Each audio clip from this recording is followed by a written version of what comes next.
Hello.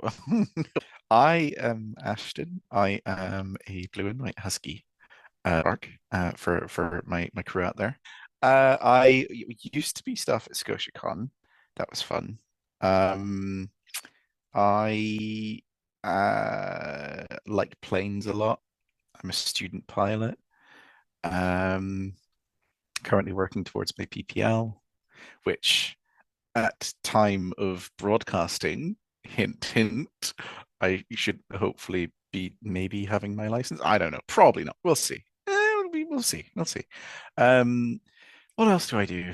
Uh, I am the director of hopefully, possibly a convention, possibly, maybe, slightly. Um, and what else do I do? Yeah, I don't really do anything specific. I'm more just kind of a person in the local community that tries to help people, and people can typically come to for some advice and stuff. Like, some people say that like I'm a community leader or something. That I don't know. I don't really see myself as that. I'm just a dog, man. I just I just chill. I just do dog things and be nice to people, and that's pretty much it, really. And what got you started in the furry fandom in the first place? Um, hmm, I don't really know. I don't really know. I've kind of always put it down to like, that movie Bolt, like that movie about the superhero dog. I watched that and I kind of really liked it. Um, just because the dog was so stupid and so funny. And he was, I guess I kind of related it a lot to it because which is a weird thing to say about, about a cartoon dog. Um, but like, it was a dog that was always serious and he was learning to have fun in life. And that was always me because when growing up, I um, didn't really have many opportunities to have much of a childhood. And I frequently find myself in a situation where um, I'm very serious and very switched on, and other people are not, and they're able to have fun. And I just kind of need to figure out how to do that. Um, and so, yeah, I guess I've always kind of really related to that movie. And as time has gone on and as I've gotten older, I've found my happy balance. Still learning to do, obviously. But yeah, I'm pretty sure I'm there. I'm happy. I'm chill. So you mentioned earlier on about ScotiaCon and running the dance comp. What got you involved in that sort of scene in the fandom? Oh yeah. Sorry, I kind of forgot about that. Yeah, so I ran events at ScotiaCon. And Oh, right. Okay. Saddle up, kids. This is going to be a story. It's story time with Dog. Right. So when I was a furry, I found out about the furry fandom at like the worst possible time because it was 1 week after ScotiaCon, my local convention. And I went, damn it. So I was like, okay, well, what's the next convention going on? Oh, it's Confuzzled in 2016. Cool. We'll go there. So my first convention was the biggest convention in the UK. Great idea. It actually was actually. I made loads of friends there. That was such a fantastic time. Incidentally, that is also where I picked up my first fursuit. And music has always played a really big part in my life. Both my grandmothers were musicians. I've always loved to sing, things like that. Um, so I found out about fursuit dance competitions, and I was like, "Oh my God, that's fun. I really like this song. Okay, you know what? Let's go. Let's go be brave. Let's do it. Let's do it. I'm a dog. No one cares. No one knows who I am." So I went in for my fursuit dance competition. I think I came so dead last, um, from what I remember, and I wasn't upset. Um, I had so much fun and I met such amazing people. And I remember coming away from it like, not like, I don't know, I guess I felt like, you know what? I like these people. I like hanging around with them. And they make me feel at home. So Following that, I went to Just for the Weekend 2017, and I ended up getting first place. Um, and that was fun. And I was like, oh man, I really like this. And I started learning techniques and doing research and things like that. And it was all really good. Unfortunately, shortly after that, my fursuit kind of fell apart. It disintegrated, so that there's not really much left there. And then I ended up getting a new head in 2018. And all these years, I was still going to ScotiaCon, and it got me thinking. At that point, ScotiaCon didn't have too much in the way of events. Um, if there isn't a dance competition, why not start one, right? And as far as I'm aware, like there wasn't any sort of UK dance for, environment at all, right? Um, I've always had these ideas of like doing a kind of flash mob or group dance or something like that some years.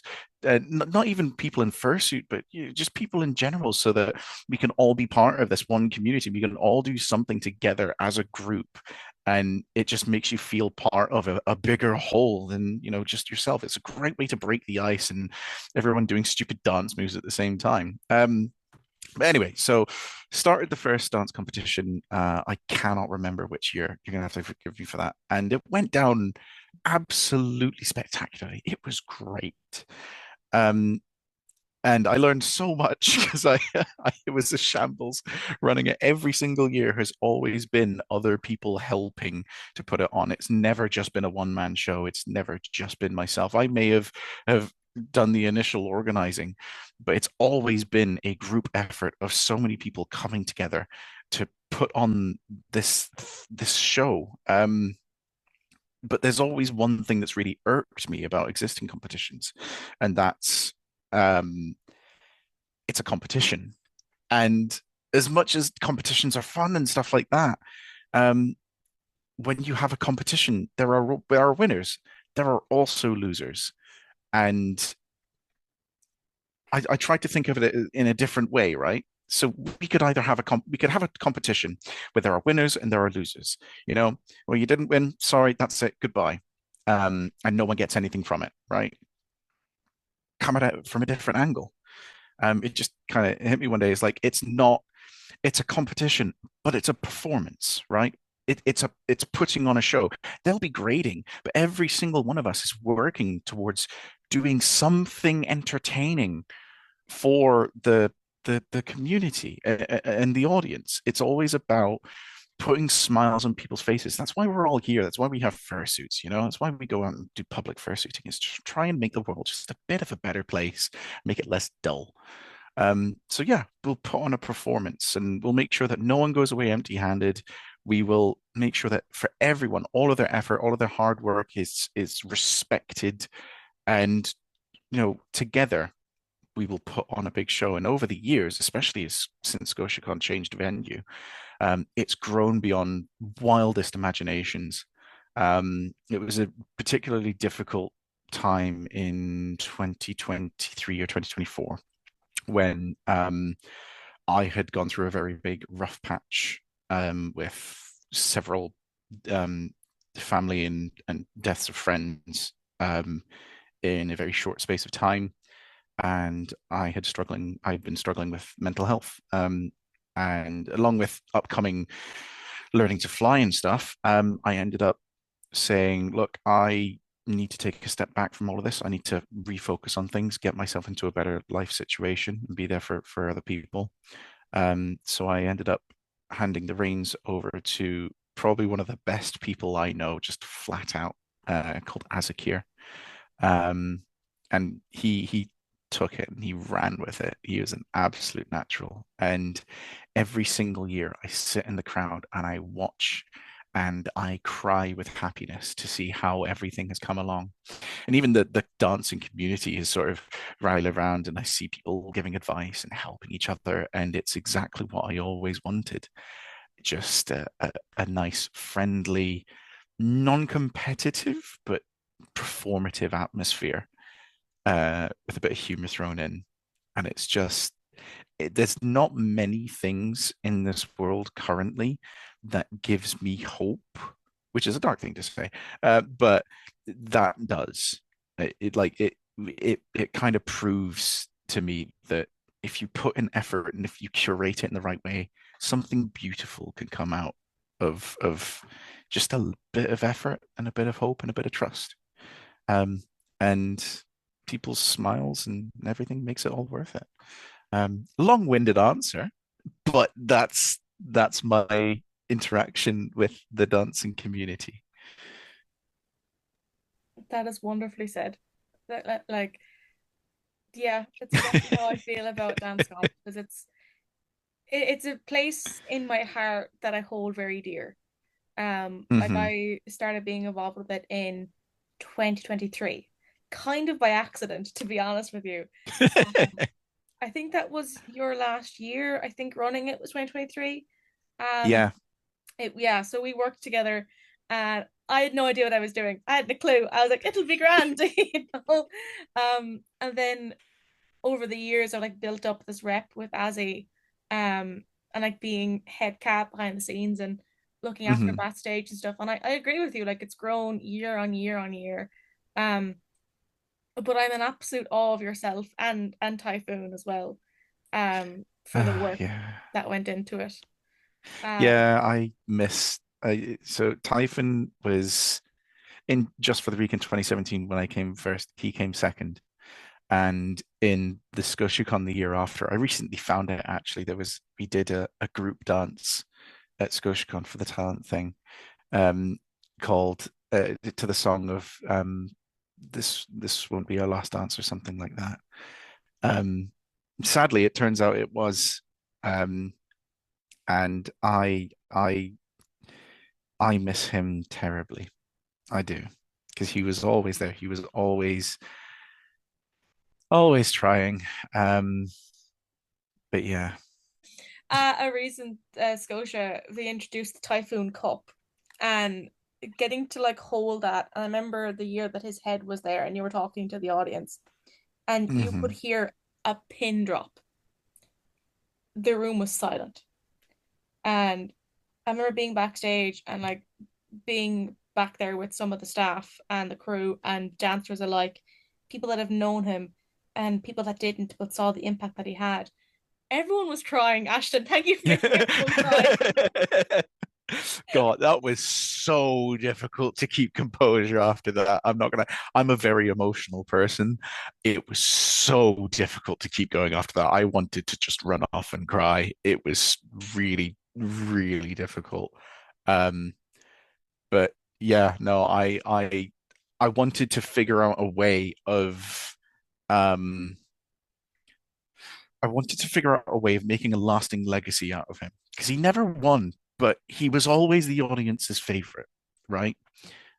He always made people laugh, and even outside of the dancing community, he was absolutely phenomenal. So I wanted to create some sort of lasting legacy, and I figured a trophy to to so that someone in the future can look back and see all of the people that had won this and remember Typhon. Yeah, I I hope that it's fitting. Speaking of, I need to go and get that thing engraved. It's in my wardrobe. Yeah. Oh gosh. Before I start crying again, because it will happen. Um, oh boy. So like a part of your dance comp duties is to be a judge. So the last couple of years and like this year, Hmm. Scotia 2025. Sorry, I'm currently fanning my eyes because I've got That's fine. my Same shower here. on. So like if I start crying again, we'll have to just do this all over again. That's um okay. but for being a judge, like I've seen it where the year you guys had Prakari Rue as the guest of honor, and then um Hmm. beat drop beat down for 2025. You know, that was a very different type of judging. Has your judging style changed over the years? Um, a little bit, yeah. So I think I give it a little bit more of a dramatic flair now. I was invited to be a guest judge at Gadakon in 2024, and that was very humbling. And that was their first time to having a dance competition as well, so I gave some advice and helped set it up and stuff. And I realized that having a bit of flair to your judging, it makes it way more entertaining, especially if you're going at it with a bit more of a I don't know, a bit more of a mindset of this is a performance rather than a competition. So, and this is the thing. This is why, like, Azakir is way he's a so much better of a judge than I could possibly be, right? For all of the time I have spent in the limelight, I actually am really shy. I don't like being the center of attention. Um, so being a judge is like so seriously stressful for me, and I don't tend to have any flair, and I tend to get really shy, and I tend to panic quite a lot. Whereas Azakir is like a complete natural at performing. So I think over the years, I have tried and learn and develop a bit more of a flair and a bit more of a well, it goes back to what I was saying, like I tend to be very uppity and stressed and switched on all the time, and I tend not to turn off and let loose. I think I'm learning how to let loose and enjoy things and have a bit of a I don't know, a bit more of an entertainment streak, shall we say, when it comes to judging. And I think that's seen in the beat drop, beat down judging this year. I tended to be a little bit more silly, and people had a laugh at that and stuff. So that was nice. I think it's going in the right direction. It was great crack, to be fair. And like even like watching your performance over the few years, like I obviously wasn't but Hmm. I watched the video online and seeing the two styles in action, amazing, you know. But yeah, it's been a learning experience, but it's been a good one. I've had a lot of people behind me and supporting me, and I kind of really owe it all to them, to be honest. They're the performers. Does it ever like stage nerves get to you? Because you know, usually when you're on judge panel, you've got the guest of honor next to you. Does that ever like come off with like the fanboying kind of moment? I don't know if it. I wouldn't say fanboying. The thing that really hits is imposter syndrome. Like I'm really not special. I'm just literally I'm just a guy that exists, okay? I don't do anything special. I don't do artwork. I don't really perform. I I organize events, but that's pretty much it. And I'm kind of like a counselor for people. But other than that, other than just sort of simply existing and trying to do nice things, I don't exist. I'm just a nobody. So to be sat next to, the con's guest of honor and, be presenting this thing in front of hundreds of people, it's really surreal. And imposter syndrome is a really big thing that, to be honest, I still haven't gotten over. Um, Definitely nerves still get the better of me whenever sort of doing anything like that. I used to be in the cadets when I was younger, and that gave me a bit of confidence in terms of directing people and then speaking in a public setting. I learned my mannerisms and what, helps calm me down and stuff. So I can do it when needed, but it definitely takes a lot out of me. And after every competition, I basically just go straight back to my room, sometimes have a bit of a cry and de-stress a little bit. Um, but yeah, definitely imposter syndrome is the big thing for me. Like, what would your advice be to someone that's going to a fur con for the very first time? Um, be brave is probably one of the first things. Like, it's important to, it's something that you don't realize, especially when you're younger, right? Is that everyone else, even when they're older and they seem to have everything settled, they're exactly the same as you, right? Like by and large, they don't really know what's going on. Okay. They may have existing friendships and stuff, and they may have plans and stuff, but they're all there for the same reason. They're all there to have a laugh and maybe even meet some new people. So be brave, go and do things that you kind of normally wouldn't. Um, some great things like just icebreakers and yeah, just I think it's a bit more difficult since COVID meeting new people. Um, but I would highly recommend getting involved in the Telegram chats, just meeting people, organizing a little meetup, or even just, organizing a swimming session so you can meet people. Um, People really want an excuse to meet up, but no one wants to be the excuse, you know? That's the thing that people struggle with. Human beings are creatures of habit, right? So they want to do something, they want to meet up, they want to meet new people, but they don't know how. So be brave. Pop a message into the chat and say, "Hey, anyone up for a quick swim?" Or, "Hey, do anyone want to go for some food?" Um, I'd love to tag along, meet some of you people, things like that, right? Um, the only other thing that I would really suggest is first impressions matter. So just be chill, be respectful. I think that's something that particularly a lot of young furs at the moment tend to struggle with. They tend to really feel like they need to make a big impression. They need to sort of fit in with the crowd. You are your own person. Just own it. Be genuine to yourself and own it, warts and all. No one's got a perfect history. Everyone's got some form of trauma, you know, and you just got to be open, honest, respectful, and be brave. That's how you get through Come here to me, Ashton. It has been fantastic to have a chat with you because I know when we're on site, we're like running around like headless chickens. it. So it's Yeah. great to actually have like a proper yap session with Yeah. you. Could you It's let been great fun. people know, please, where they can find you online? Um, oh boy. So, uh, Blue Sky, Ashdon Husky. That's pretty much it. I'm trying to kind of come off of social media a little bit because I find it a bit too overwhelming. Um, if you see me at a convention, you see me in suit or something, just feel free to come up and say hi. More than happy to say hi to people. Um, and likewise, if you find yourself around the Dundee area or in Scotland or something, or at our brand new Albert Retreat convention in 2027, then just, yeah, feel free to come up and say hi.